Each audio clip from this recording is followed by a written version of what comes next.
நான் அவனிலும் நிலைத்திருந்தால் மிகுந்த கனிகளை கொடுப்பான்.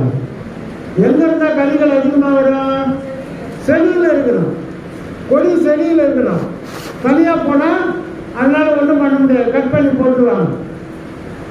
தனியா கொடி போயிடுச்சுன்னா செடிக்கு அதுக்கு கனெக்ஷனே இல்லை, அதுக்கு ஆகாரம் வராது, அதுக்கு பலன் வராது, அது காய்க்காது. அது வெட்டுவிட அக்னியிலே போடப்படும். கனிக்கூடாது இருக்கிற மரம் எதுவோ அதெல்லாம் வெட்டுவிட அக்னியில போடப்படுது. யோகாசானம் சொல்றாரு. இப்போ நம்ம மரமா இருந்தா, நம்ம செடியா இருந்தா, நம்ம கொடியா இருந்தா என்ன தரணும்? நம்ம பலன் தரணும், கனி தரணும். ஒரு பையனோ பொண்ணோ பள்ளிக்கூடம் போனா அவன் என்ன செய்யணும்? நல்ல மார்க்குகள் எடுக்கணும். மார்க் எடுக்கலைன்னா அவங்க ஸ்கூலுக்கு போனது வேஸ்ட்டு, படிக்கலன்னு அர்த்தம். வாத்தியார் சொல்றத கவனிக்கலன்னு அர்த்தம். நீங்க வீட்டுக்கு வந்து சரியா படிக்கலன்னு அர்த்தம். அப்போ நம்ம நல்லவர்களா கெட்டவர்களா அப்படின்னா ரெண்டு விதமான கொடிகள் இருக்கு. ஒன்று கனி தருகிற கொடிகள், இன்னொன்று கனி தராத கொடிகள். கனி தருகிற கொடிகள் வந்து நல்ல கொடிகள், கனி தராத இருக்கிற கொடிகள் கெட்ட கொடிகள். அதில் பழம் வராது, வந்தாலும் காய்க்கு கசப்பான பழங்கள் வரும். இப்போ நம்மள என்ன வரணும்? நம்ம சர்ச்சுக்கு வரும், நம்ம உபதேசத்தை கேட்கிறோம், நம்ம கிறிஸ்தவர்களாக மாறிட்டோம். இப்போ நம்ம யாரோட இணைந்து இருக்கணுன்றாரு? ஒருவன் எண்ணிலும், 5வது வசனத்தில் என்ன சொல்லுது? ஒருவன் எண்ணிலும் நான் அவனிலும் நிலைத்திருந்தால், ஒன்றாக இருந்தால், கூட இருந்தால், இணைந்து இருந்தால், சேர்ந்து இருந்தால். இப்போ நம்ம யாரோட சேர்ந்து இருக்கணும்? கடவுளோட சேர்ந்து இருக்கணும். இப்போ கடவுள் என்ன செய்றாரு? அவருடைய ஆசீர்வாதத்தை, அவருடைய வரங்களை, அவருடைய வசனங்களை, அவருடைய வழிகாட்டுதலை, நமக்கு போதனைகளை நமக்கு என்ன செய்றாரு? கொடுக்கிறார். நம்ம தனியா போயிட்டா வராது. நம்ம அவரோட சேர்ந்து இருக்கணும் என்றார், இணைந்து இருக்கணும் என்றார். நாமெல்லாம் கொடிகள் என்றார். அவர் செடி என்றார். செடி கொடியில் இருக்கணும். கொடி தனியா போயிட்டா அவர்கள் அது ஒன்றும் பலன் தராது.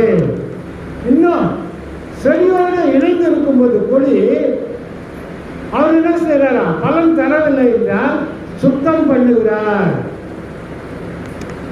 சுத்தம் கூட பண்ணல, ரெண்டு விதமா சொல்றாரு. அதாவது கொடி 4வது வசனம் பாருங்கம்மா. கொடியானது திராட்சை செடியில் நிலைத்திராவிட்டால் அது என்ன செய்யாது? தானாக கனி கொடுக்க மாட்டாது. போல நீங்களும் என்ன நிலைத்திராவிட்டால் கனி தர மாட்டீர்கள். 6வது வசனம் பாருங்க. என்னில் நிலைத்திராவிட்டால் வெளியே எரியுண்டு கொடியை போல அவன் எரியுண்டு உலர்ந்து போவான். இன்னைக்கு நீங்க தெரிஞ்சுக்கணும், நானே கடவுள் சொல்ற, வேற யாரும் இல்லப்பா, நான் தான் உனக்கு யாரு? அப்பா.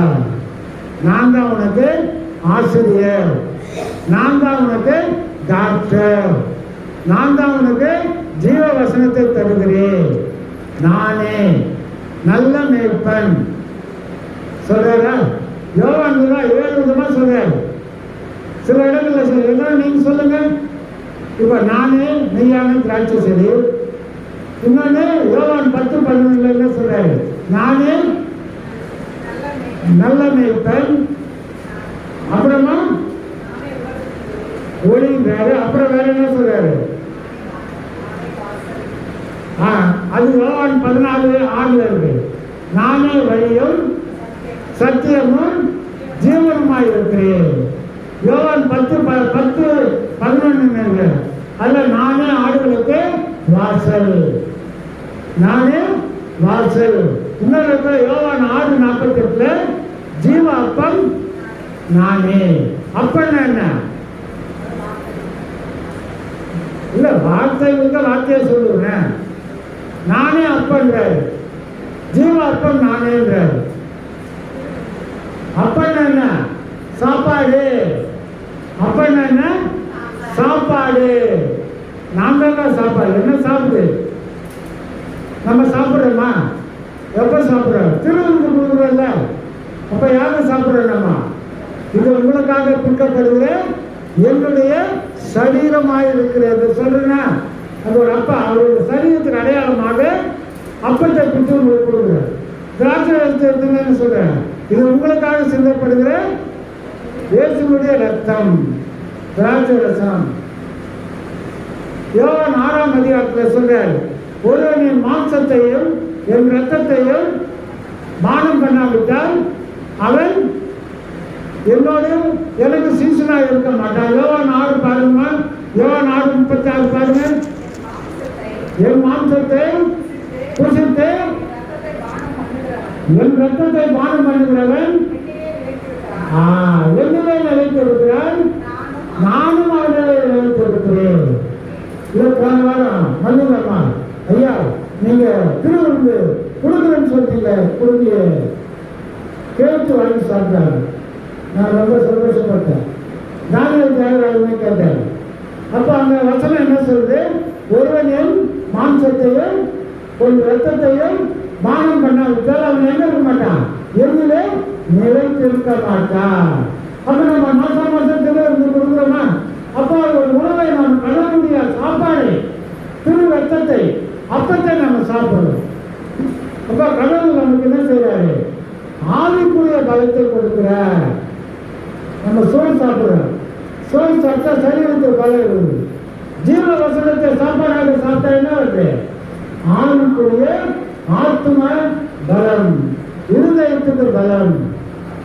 அதான் கடவுள் சொல்ற, நானே ஜீவ அப்பன் நானே. 7 வயதும் சொல்ற. அதாவது இங்கிலீஷ்ல சேயிங் செல்ஃப் ஐ அம். வேற எங்க வர பைபிள்ல யோவான் சுவிசேஷத்துக்கு தான் வரும்.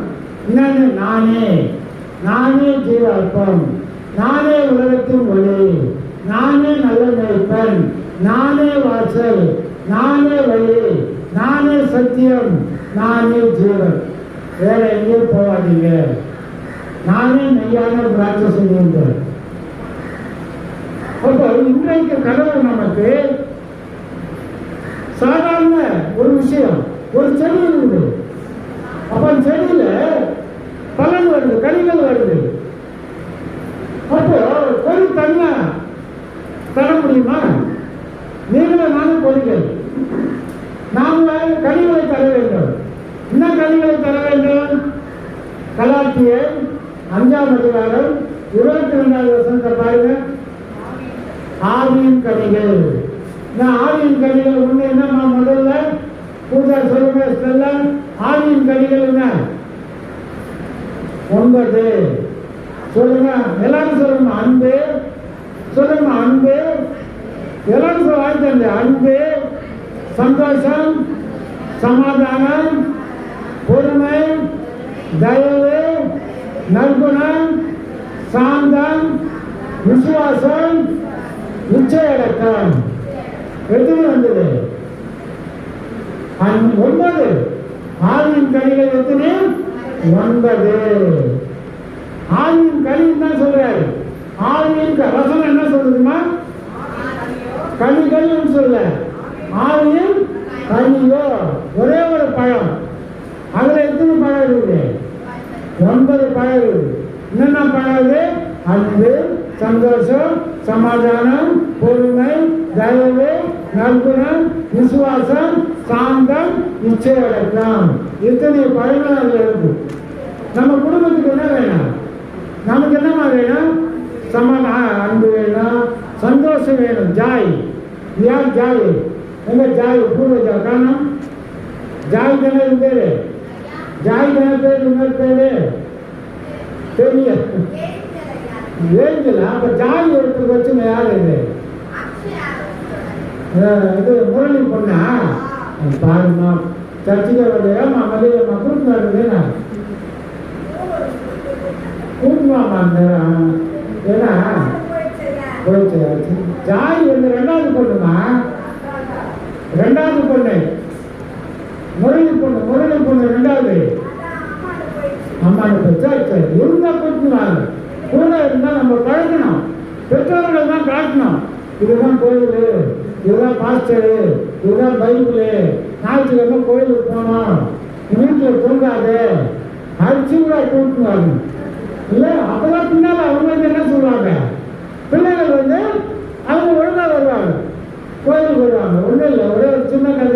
முடிச்சிடறேன். ஒரு ஆளுக்கு ஒரு பையன், அந்த பையனை நல்லா வளர்த்தாரு, பெரிய பணக்காரு, ஒரு 100 மூட்டை 200 மூட்டை நெல் விளையுமா. உடனே அவன் ஒரு வருஷம் அவன் அந்த வண்டியில் ஏற்றி 100 மூட்டையில் எடுத்து மார்க்கெட்டில் விட்டுட்டு வர அப்படின்னு நினைச்சார்.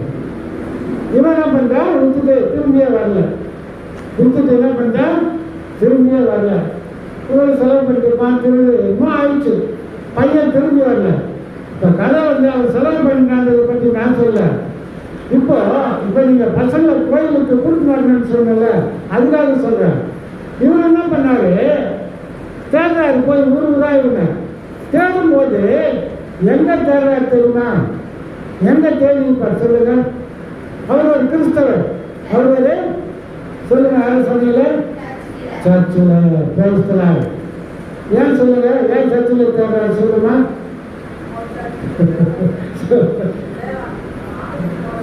சொல்லுங்க. கரெக்டாக சொல்லிட்டாங்க.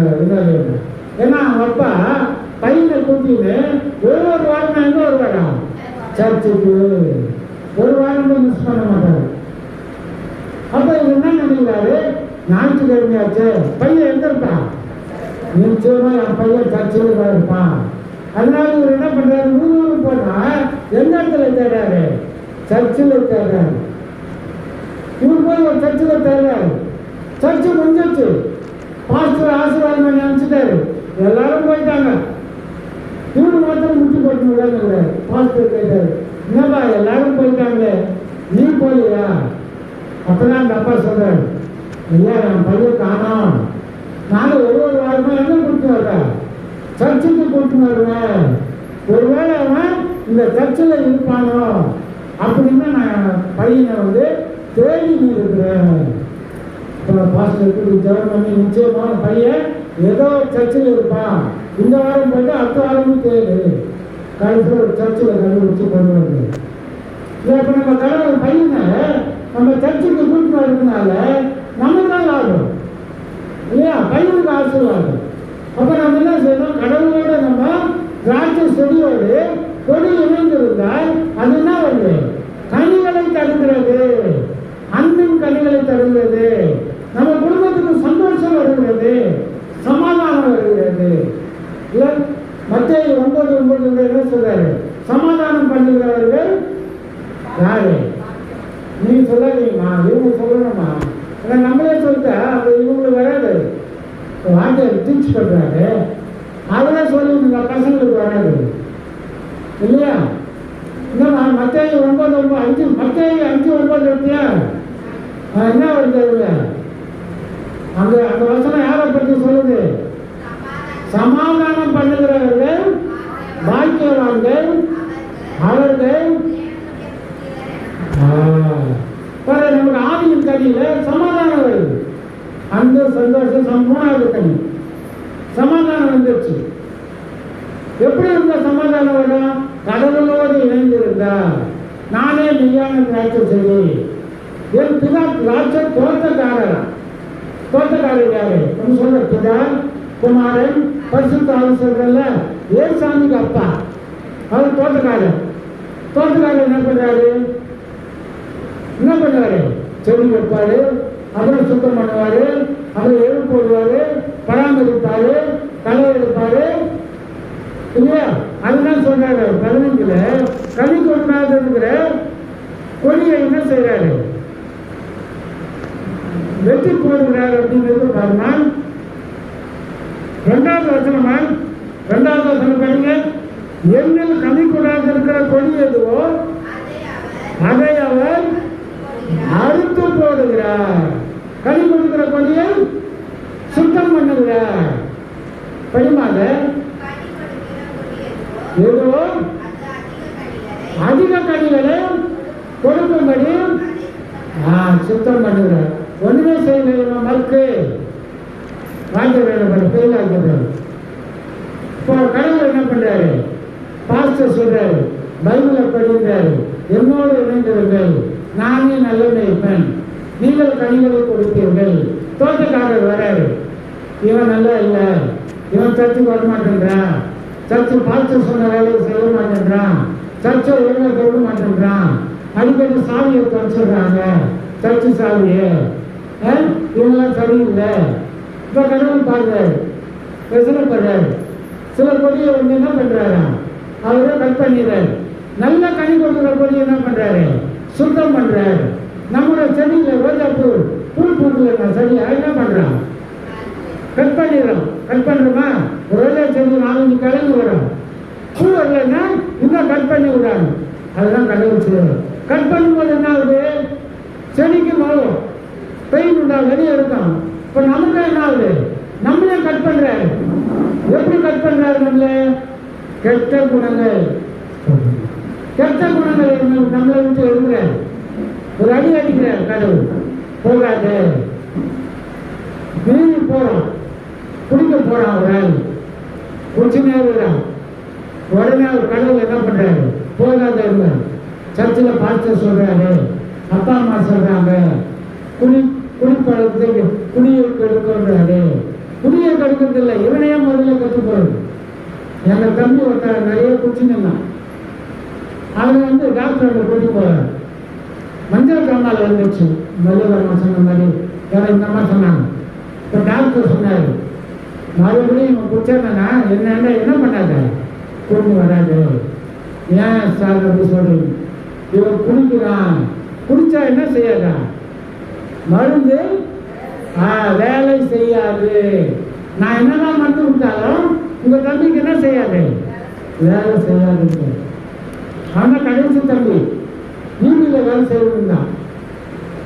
அப்போ குடிக்கிறவனுக்கு அவன் எந்த மருந்து அப்புறம் சிக்காயிட்டானா என்ன செய்யாது, அவனுக்கு என்ன மருந்துமே வேலை செய்யாது. ஏன் இவரு ஏற்கனவே மருந்து போட்டாரு, இவரு ஏதோ பாதி மருந்து எடுத்து போட்டு வயிறு குரலெல்லாம் இவரு கட்டுனுந்தா இப்போ டாக்டர் மருந்து எவ்வளோ வேலை செய்யும். ஆகவே கடவுள் என்ன பண்றாரு, ஒரு அடி அடிக்கிறாரு. ஒன்று ஆக்சிடென்ட்டு, ஒன்று சிக்கு. அந்த சிக்கில் என்ன செய்யணும், அவன் மனம் திரும்பணும். நல்லவனா இருந்தால் மனம் திரும்பணும். கடவுள் நம்ம சுத்தம் பண்றாரு, நம்ம ஓடிக்கு எதுவும் கெட்டு போயிடக்கூடாது. கடவுள் நம்ம கட் பண்ணி விடுறாரு, சுத்தம் பண்றாரு, அடி அடிக்கிறாரு. அதை நம்ம புரிஞ்சுக்கணும். ஒரு தண்டனை, ஒருவேளை எனக்கு கால் கூட அடிப்படும். நேற்று போன வாரம் ஊருக்கு போனோமா, நல்ல வேலை அந்த பாத்ரூம்ல கண்ணாடி வச்சிருக்காங்கல்ல, அதுல ஒரு சிலந்தி வந்து ஒரு வட்டல மாதிரி வலை கட்டியிருந்தது. சரி, ஒரு சின்ன பேக் இருந்து தள்ளி விடலான்னு போனேன். நைஸா அந்த கண்ணாடி மேலே பட்டுது. நல்ல ரத்தம் வரல, ஒரு கோழி போட்டு விட்டுச்சு. அடுத்தது போய் இந்த ரத்தம் வந்துட்டு இருக்கும். உடனே உஷாராயிட்டுங்க, நம்ம இனிமேல் என்ன செய்யக்கூடாது, அந்த கண்ணாடியை தொலைக்கக்கூடாது. எதுவும்தான் இருக்கு பாத்ரூம்ல, நம்ம பாத்ரூம்ல கண்ணாடி வச்சிருக்கோம், அதோட கண்ட்ரோல் ஆயிட்டு. அப்போ நம்ம கடவுள் நம்ம என்ன பண்றாரு, எச்சரிக்கிற, நீ அங்கெல்லாம் போய் மாட்டிக்காத, இல்லை அங்கெல்லாம் போய் மாட்டிக்காத, நீ எனக்கு வேணும், நீ எனக்கு சாட்சி சொல்லணும், நான் உனக்கு சுகத்தை தருகிறேன், உனக்கு பலத்தை தருகிறேன். எங்க நீங்க என்னோட எங்கன்னா நீ செடியோட கொடியாக இணைந்திருக்க வேண்டும். அப்பதான் உங்களை என்ன வரும், ஆவியின் கனிகள் வரும். யோவான் சாமி சொல்றாரு, மத்தேயு 3:10 பாருங்க. இப்பொழுதே கோடாரியானது மரத்தின் வேலருக்கு வைக்கப்பட்டிருக்கிறது. மத்தேயு 3:10.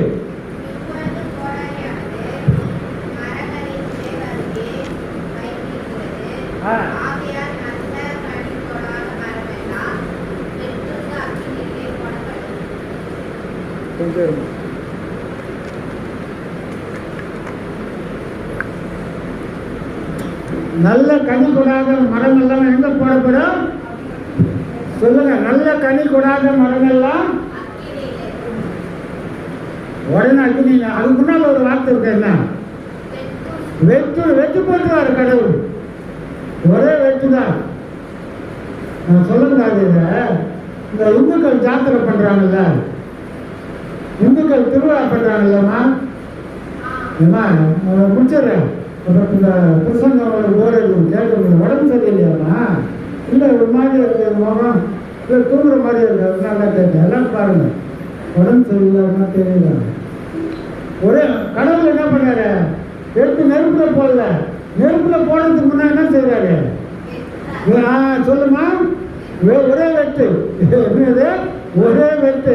இந்த இந்துக்கள் திருவிழா பண்றாங்க இல்லையாம்மா, அந்த திருவிழா கிராமத்துல இங்க பத்தி தெரியல, எந்த சைடு கிராமத்துல எல்லாம் இந்த எறும்பு கடை வெட்டுவாங்க. இப்ப வெட்டுறாங்களே தெரியல, வெட்டுறாங்களா? இங்க ஆடு வெட்டாங்க. அவன் வந்து வெட்டுறவன் என்ன பண்ணமா, என்ன செய்யறான், 4-5 வெட்டு வெட்டக்கூடாது. கரெக்டா சொல்றது, ஒரே வெட்டு. ஒரே வெட்டுல என்ன தலை தனியா போடணும். இல்லைன்னா என்ன ஆக சொல்லுங்க, இல்லைன்னா என்ன ஆகா தெரியலையா? இவனை வெட்டிக்குவாங்க ஜனங்க. ஆமாம்மா, இவனை வெட்டிக்குவாங்க இந்த ஜனங்க. அவங்க ஒரு மூட நம்பிக்கை இல்லை, இவங்களுக்காக அந்த கடவுளுக்கு ஒரு பலியை கொடுக்குறாங்க. அந்த பலி ஒரு எறும்பு கிடாவோ ஆட்டு கிடாவோ என்னவோ அதை வளர்க்குறாங்க.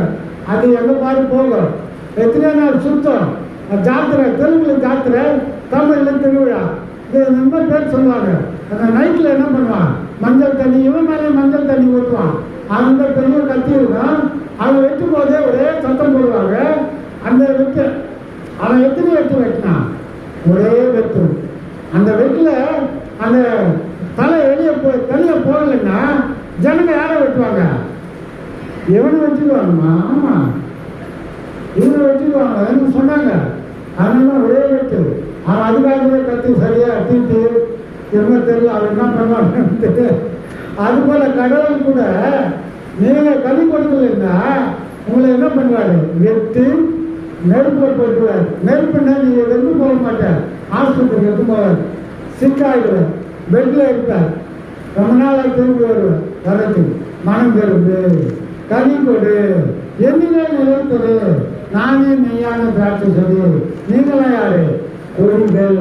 இந்த கொடிகளுக்கு பழம் எங்கிருந்து வருது, கொடிகளுக்கு பழம் எங்கிருந்துமா வருது, செடியிலிருந்து வருது.